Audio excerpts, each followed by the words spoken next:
flor, abeja, lágrima, pan, tu voz, letras, letras,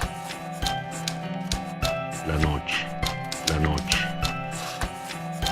letras, noche de letras.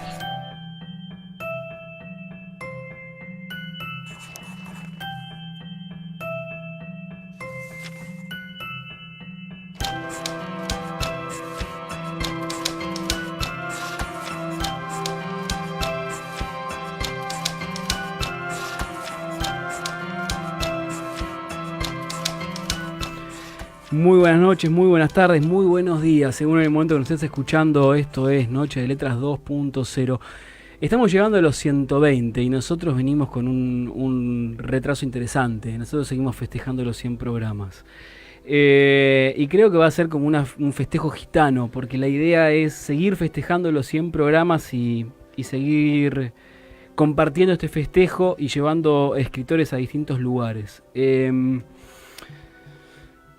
Pasó el tiempito y la verdad que esa jornada que hicimos en esta escuela pública, llevando 9 escritores y compartiendo todo un día desde la mañana hasta la tarde con los pibes, no solamente, y me sigue dando piel de gallina, no solamente nos permitió tener ida y vuelta con los estudiantes de una escuela secundaria pública, sino que nos permitió también tomarnos un poco la temperatura a los que escribimos.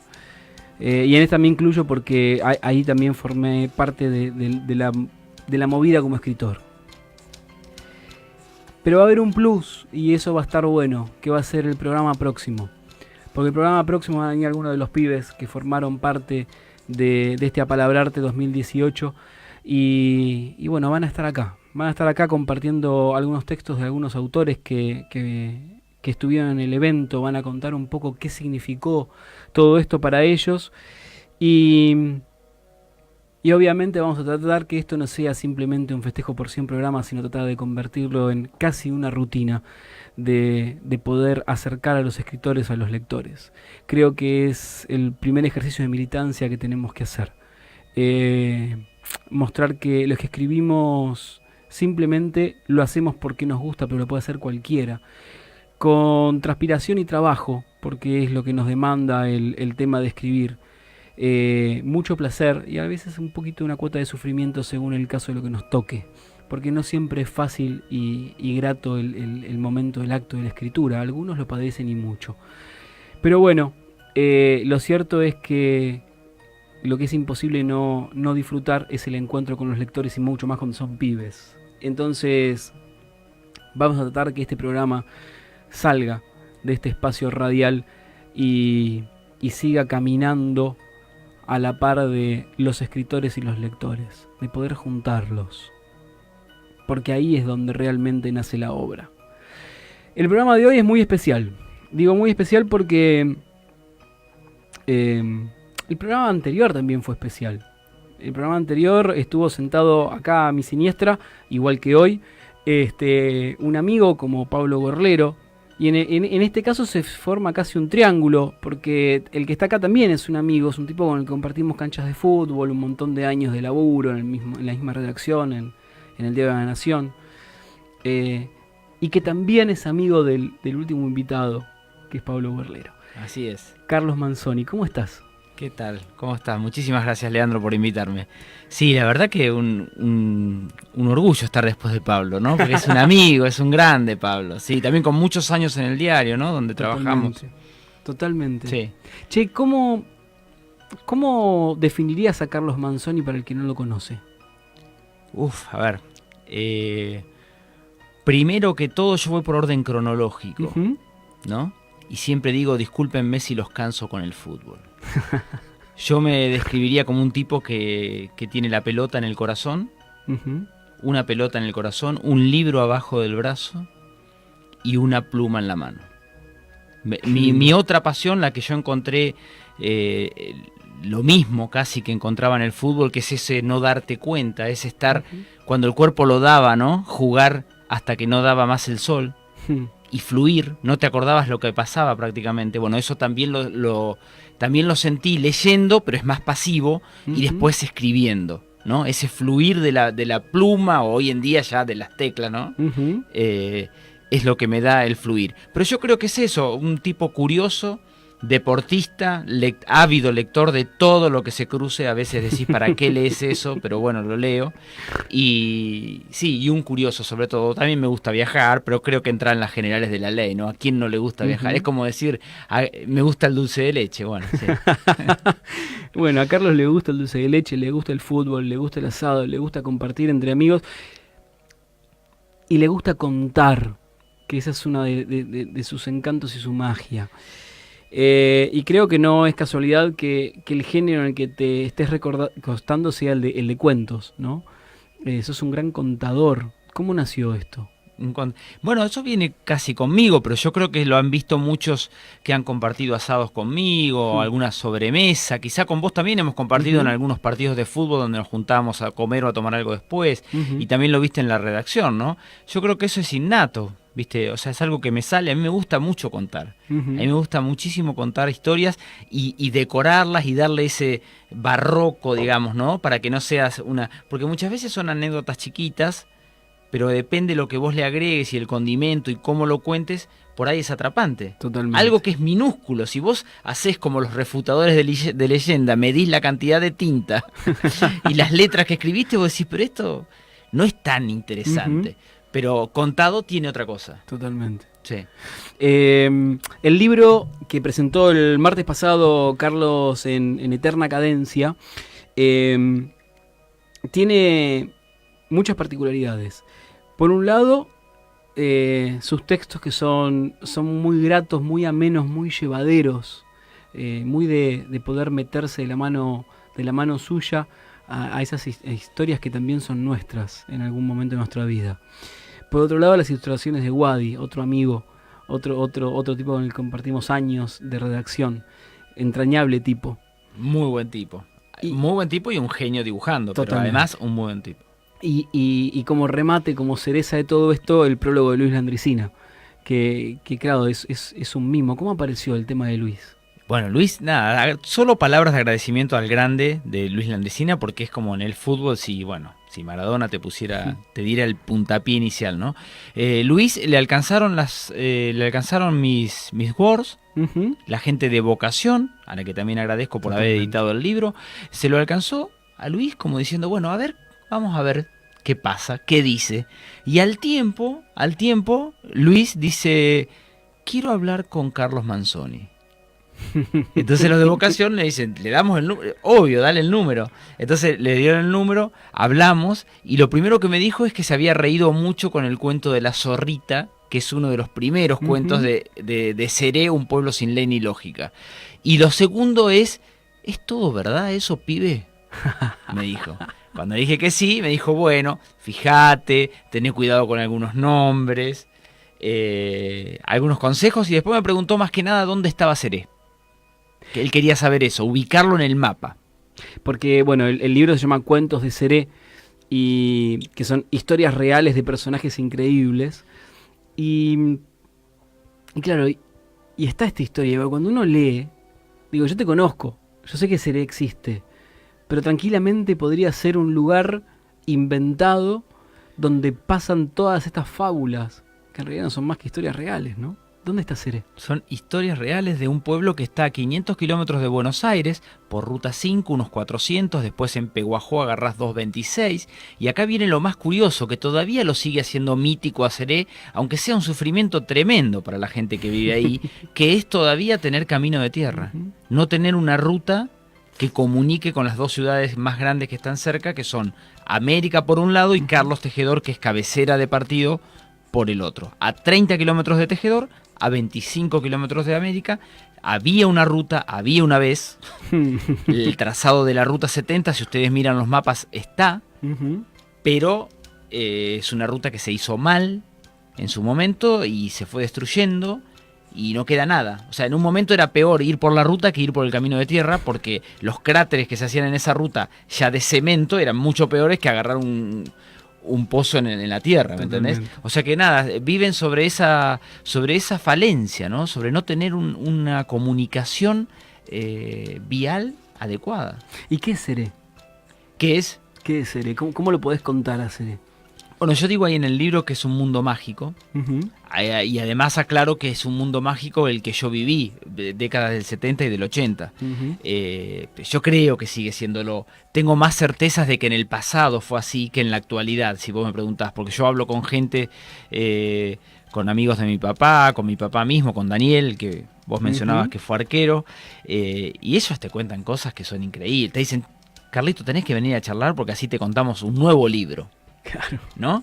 Y yo creo que, pero igualmente uno no tiene que pecar de esto que siempre se cae de decir que todo tiempo pasado fue mejor. Yo estoy seguro que los millennials, las nuevas generaciones tienen sus historias también, pero vaya a saber quién las contará. Seré es un pueblo chico. Seré tiene 700 habitantes, un poquito más, todos dicen casi 1000, así, Ujú. ¿no? En sus épocas de oro pudo tener 1000. Y son 4 cuadras por 8.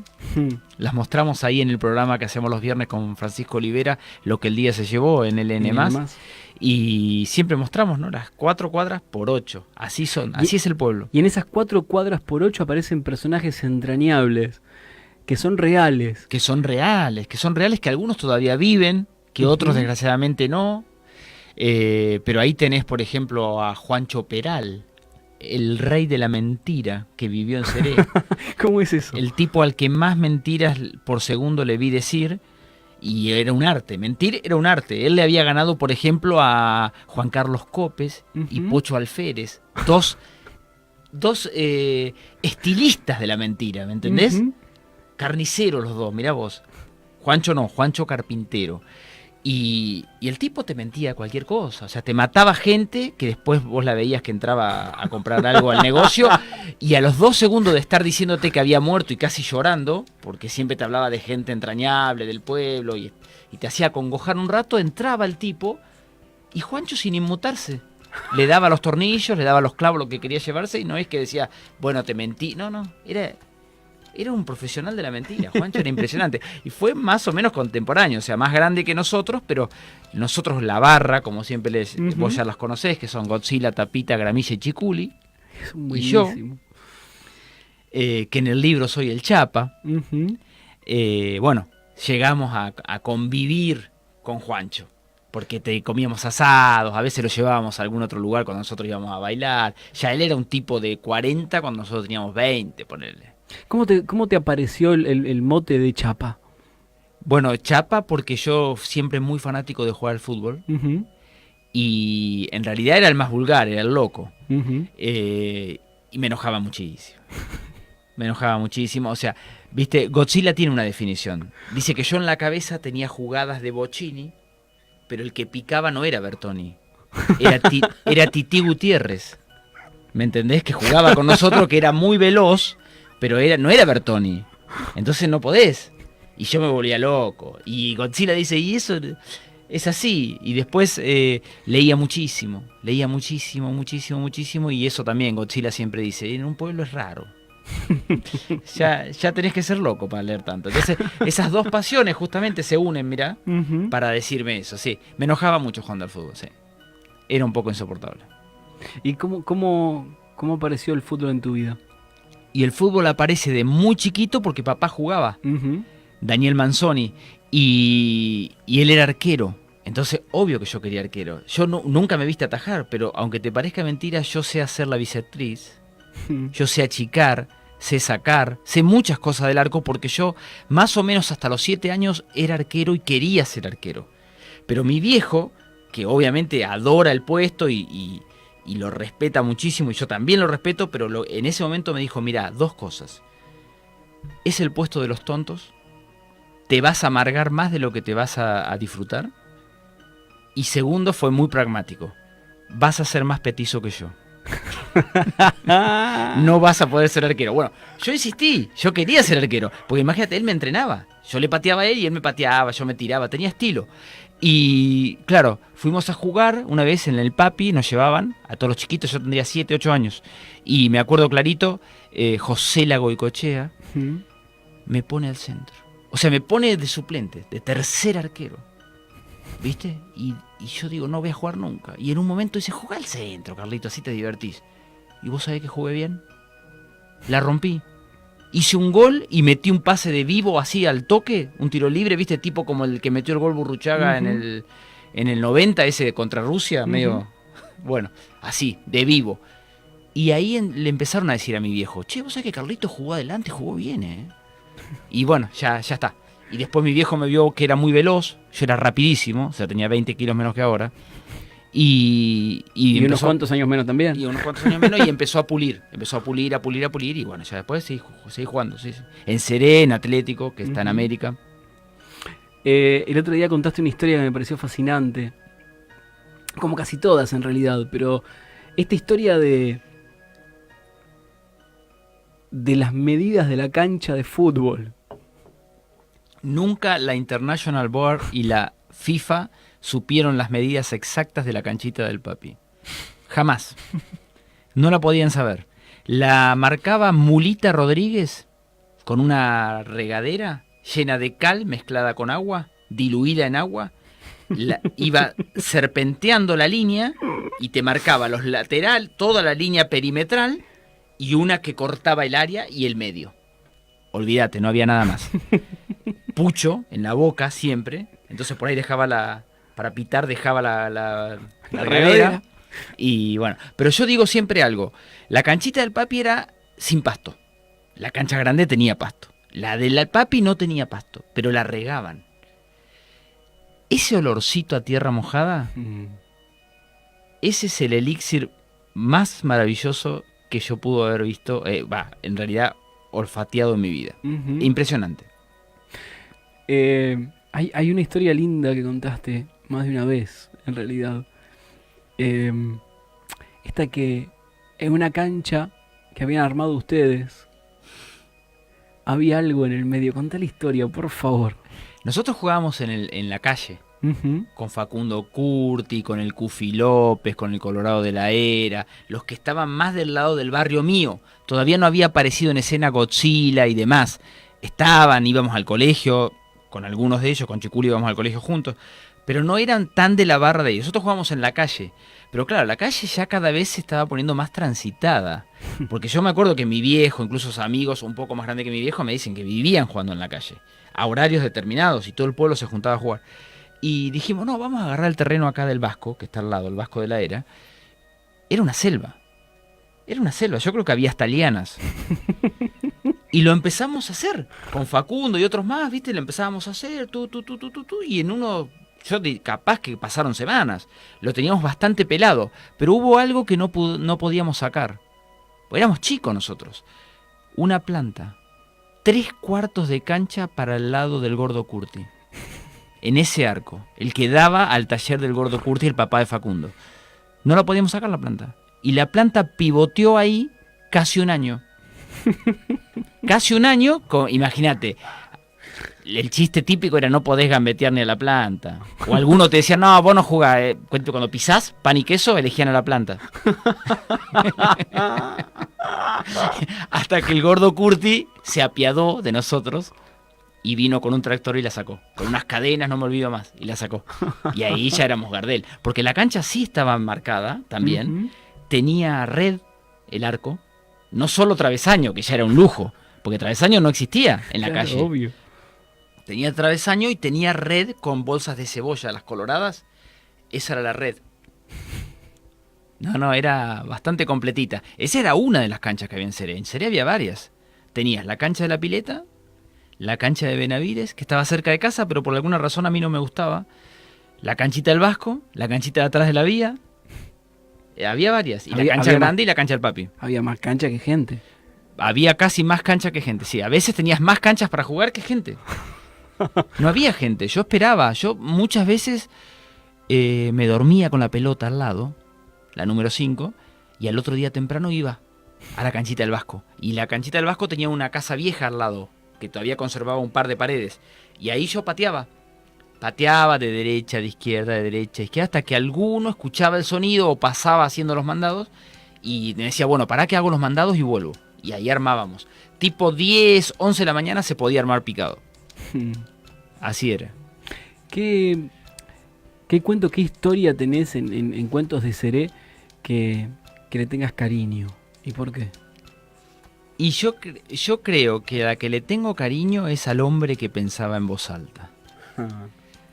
Porque es mi bisabuelo, Félix. Esa es la que más cariño le tengo. La que más me gusta como está escrita es Papi Fútbol Salvaje. Pero que la conté el otro día en la presentación un poco más abreviada. Pero el hombre que pensaba en voz alta es tremendo. Contá eso. Porque es el abuelo Félix, claro, no tenía filtro. No tenía filtro. Yo creo que algunas palabras de las más comunes, de las que empiezan con P y las que empiezan con B, podemos decir. Sí, claro, Bueno, obvio. entonces estaba el abuelo Félix con mi abuelo Emilio. Yo le decía el abuelo Félix, pero era mi Puedes decir bisabuelo. todo, dale. Era mi bisabuelo. Entonces arranca el cuento con mi bisabuelo queriendo dejarle el legado a mi abuelo Emilio, Parejo de sobrenombre. Entonces iba él, ¿viste? Un hombre ya grande, el abuelo Félix, iba a acompañarlo a Parejo, que tenía sus nuevos empleados y los iba probando, porque claro, él quería hacerse también el abuelo. Y lo tenía a Santoni, un muchachote que lo estaba probando. Y estaban en el pozo del molino, ustedes imagínense los pozos de los molinos, esos de que sacan agua, abajo. Y el abuelo Félix rondaba arriba y pensaba en voz alta. Y en un momento dice: che, Emilio, el que te puede servir a vos es Antoni, pero lo vas a tener que avivar mucho porque es muy pelotudo. Y estaba el abuelo Emilio con Santoni al lado, o sea, con una mecha como esa que lo ves cuando sacan petróleo, esto es parecido, bueno, con una mecha, los dos cara a cara, y los dos con su vergüenza. Santoni de sentirse un pelotudo y el abuelo de que el padre le estaba diciendo que el empleado era un pelotudo, ¿me entendés? Bueno, así arranca el hombre que pensaba en voz alta, pero que tiene muchísimas de pensar en voz alta, de invitar gente a comer a su casa o no solamente a comer, sino a quedarse, gente que vivía acá en Morón, porque él tenía familiares en Buenos Aires, ¿no? Y siempre entonces invitaba, vengan, pensando que jamás nadie iba a ir, porque el tren funcionaba mejor que ahora, que no hay, pero había que ir a Seré, ¿viste? En esa época. Y una noche de viento que no podés ni estar en tu casa, el abuelo vivía atrás de la vía, 1000 metros. Y mi abuelo Emilio, con donde después viví yo, mis padres y la abuela Yolanda, en el pueblo. O sea que tenía que hacer unos 1500 metros, 2000 metros para ir a la quinta.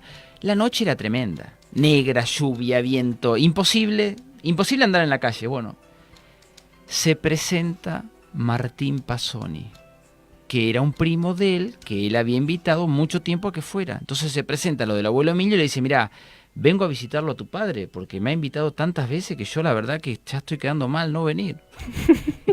Y entonces agarra, y el abuelo Emilio también dice: uy, bueno, lo tengo que llevar. Lo llevó, viste, en la camioneta que tenía, lo lleva hasta la quinta. Claro, el abuelo todo cerrado con tranca, el bufoso a mano, la escopeta, te tiraba en el acto. Y empieza: ¿quién anda ahí? Soy yo, papá, le dice el abuelo Emilio. Soy yo, papá, acá estoy. Dice: estoy con Martín Pasoni, que te viene a saludar, te viene de Morón a saludarte. Y el abuelo de adentro dice: Martín Pasoni. Y pensaba: Martín Pasoni. Y por ahí se acordó: Martín Pasoni, la reputísima madre que te parió. Claro, y el abuelo estaba afuera mojándose con Pasoni y no podían entrar. Se quedaron ahí como diciendo: es una locura esto. Bueno, de esas tenía 1000 el abuelo. ¿Y qué tenés del abuelo? Y a veces un poco eso. Pancho dijo, ¿te acordás? Francisco Olivera. Sí, no tener filtro. Es un poco. Y porque además lo tenemos todos los Manzoni. Y cuando vas avanzando en edad, cada vez, viste, la figura se va haciendo casi igual a la del abuelo, ¿me entendés? Sí. Pero un tipo, viste, hoy hablaba justamente con un hombre que vivió en Seré, con Eugenio Bianchi, y me decía: el sulky impecable, vestido de punta en blanco. Viste, un hombre de labranza, tampoco el abuelo no era un médico, pero andaba, viste. Y los domingos siempre pasaba por el boliche en la cancha de Doña Francisca a comprarme los chupetines Tatín. Porque él venía los domingos a comer a la casa del hijo, que era mi abuelo. Entonces él venía a pie de allá Y traía siempre eso. ¿Y de tu abuelo qué tenés? ¿Qué anécdota tenés que cuñes? Del abuelo Emilio. Que el abuelo no, lo que tengo del abuelo Emilio es que contaba los chistes 1000 veces los mismos. Y era un hombre muy cómico, pero siempre contaba los mismos cuentos. Y además un tipo muy, ¿cómo te puedo decir? ¿Viste esos tipos simples? O sea, vivió simple, se murió siendo simple, pero con las cosas siempre 2 más 2, 4. Y fue feliz a su manera, formó su familia, laburó, logró lo que quería. Él siempre se acordaba, por abuelo, nosotros siempre decíamos, él se compraba siempre una Ford 100, la última. ¿Para qué? Todos los años querías tener una última F100. Claro, pero él se acordaba que había andado en sulky con la helada y había pasado mucho frío. Y vos fíjate cómo eso te queda, y él decía, yo ahora me puedo dar el gusto.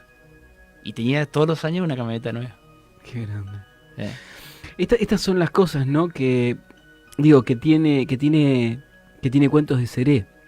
Que son historias muy personales, pero que pueden ser muy nuestras también.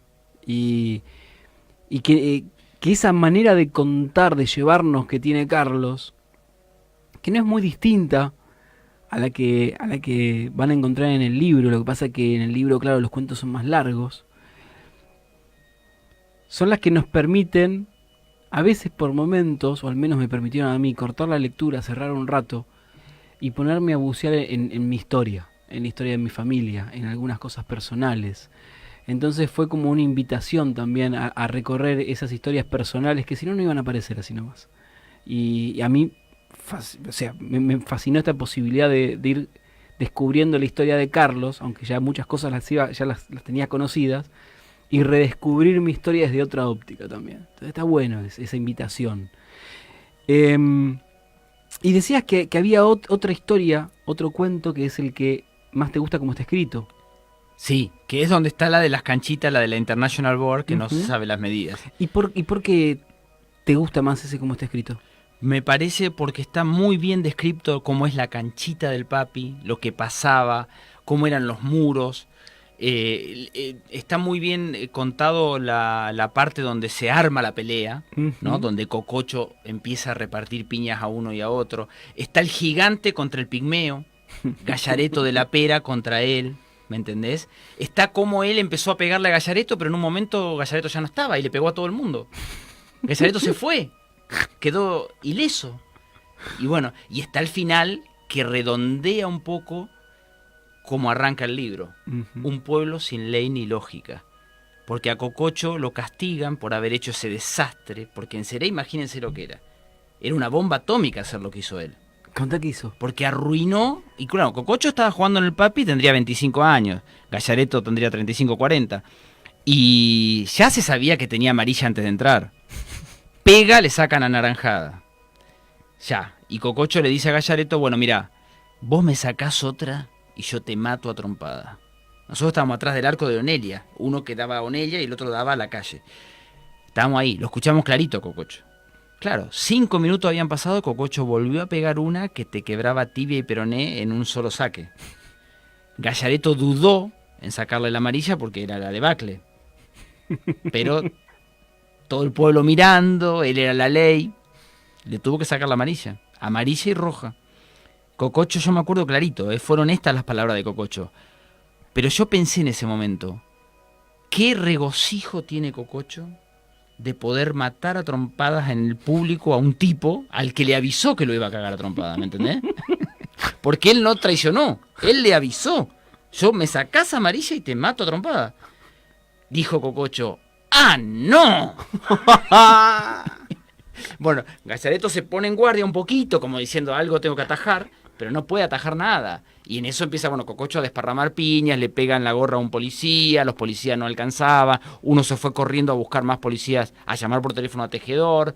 Yo me acuerdo que era toda una tromba siguiendo a Cococho que repartía piñas, saliendo de la cancha y yendo para el lado, pasabas por el mostrador y por la parrilla donde se hacían los choripanes, los chorizos asados, y contra un baño, el único que había. No había de hombre y mujeres, había uno, con ladrillos a la vista. Ahí se parapetó Cococho, Se puso de espalda al baño y siguió repartiendo piñas. Ahí estaba cuando Rubén Borges, que era amigote de él, lo quiso ser el héroe por una noche, Rubén Borges también. Y Cococho, que era vivísimo, de una cachetada lo apartó. Le dijo, no te metas, pendejo. Y lo apartó de una cachetada, lo dejó tirado a Rubén Borges. Bueno, después nosotros nos fuimos, no sabíamos qué pasaba y Cococho terminó en el patrullero porque vino refuerzos de tejedor. Lo habían dormido como si fuera con un dardo a un animal salvaje. Y Cococho pasa y nos levanta a nosotros las manos así esposadas y nos guiña el ojo. Entonces lo llevan y acá viene de lo que no tiene ni ley ni lógica. Cococho está un día solo preso allá en Tejedor. Lo largan. Pero ¿qué pasa? Pesa sobre él la peor condena que te podían poner en Seré. Suspendido por 99 años para pisar la canchita del Papi y el Club Social y Deportivo Los 11. O sea, te arruinaban la carrera deportiva, si podemos decirlo, haciendo comillas. Bueno, no habían pasado 12 meses, Cococho estaba inscripto de nuevo en el Papi. Y no solo eso, había sido designado técnico del Club Social y Deportivo Los 11. Y la vuelta de tuerca que yo termino en el libro es que lo curioso tampoco era eso. Lo más curioso es que nadie en Seré dijo, che, qué locura que este tipo lo pongan de técnico. Nadie dijo nada. Era como si a Bianchi lo hubieran puesto de técnico. Era Cococho. Es increíble, está buenísimo porque aparte de abrirnos su Seré, que seguramente habrá otro Seré, pero Carlos nos abre su Seré. Aparte de abrirnos ese Seré, nos está proponiendo casi una sobremesa de asado. Y eso es lo más interesante, cuando la literatura te propone una sobremesa de asado y te regala estos buenos momentos. Cuentos de Seré, Carlos Manzoni, historias reales de personajes increíbles, editado por Vocación. Por Vocación y con la colaboración, por supuesto, de Banco Hipotecario, que nos permitió el soporte monetario, vamos a decir. Que no es menor, ¿no? Exactamente. Y repetimos, prólogo del gran Luis Landricina. Ilustraciones de Wadi. De Wadi. ¿Qué te queda por soñar ahora, Carlos? Yo creo que, como dijo Francisco Olivera en la presentación, yo creo que esto no puede quedarse en este libro solamente. Tengo ganas de escribir una novela, que ya es otro, vos lo sabes bien, es otro registro. La tengo por ahí, la tengo, pero no voy a adelantar nada. Va a llevar su tiempo. Y después hay algunas otras historias, incluso las que yo cuento viernes a viernes. Yo creo que por ahí puede haber otra cosa. Pero sí, mi idea es seguir escribiendo. Que es lo que me apasiona. ¿Dónde te puede encontrar la gente para leer estas historias o escuchar alguna de estas historias? Bueno, estas historias, por supuesto que ya las pueden comprar en las librerías y también en breve voy a poner el link online para que la compren y sobre todo la gente del interior, que muchas veces cuesta más que llegue y demás, va a llegar directamente a un clic, como decimos ahora. Y bueno, después algunas de ellas las pueden escuchar también en la radio, que hago un programa con Diego Seyman en Millennium 106.7 los sábados a las 15 y algunas, no todas, porque algunas van a quedar exclusivas para el libro, en el programa de Francisco Olivera los viernes a las 23 en el LN+, en lo que el día se llevó. Gracias por haber estado. Fue un gusto. Es muy se lindo. Pasó volando, es como las canchitas del claro. Papi, no hay hora. Exactamente. Y lo que sí, seguramente nos encontraremos para hacer algo más.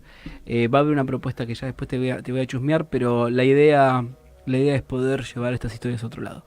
Con mucho gusto. Carlos se fue haciendo también, y hay un montón de cosas que te fueron construyendo este Carlos que sos hoy, y que los que estamos cerca tuyo disfrutamos. Así que la verdad que gracias por esta construcción que fuiste haciendo y que estás compartiendo. Es muy lindo tenerte acompañado, Negrito. Muchas gracias, Leandro, porque también sos parte de esta construcción. Porque la buena gente siempre es parte de la construcción. Y haber estado de compañeros, compartido una cancha, compartido la redacción, no da lo mismo compartirlo con buena gente que con la que no lo es. Y en esa cancha sufrimos mucho. No hablemos. Eso ahí peor que Cococho no fue. Totalmente. Yo voy a... Hoy pasó algo muy chiquitito, muy cortito.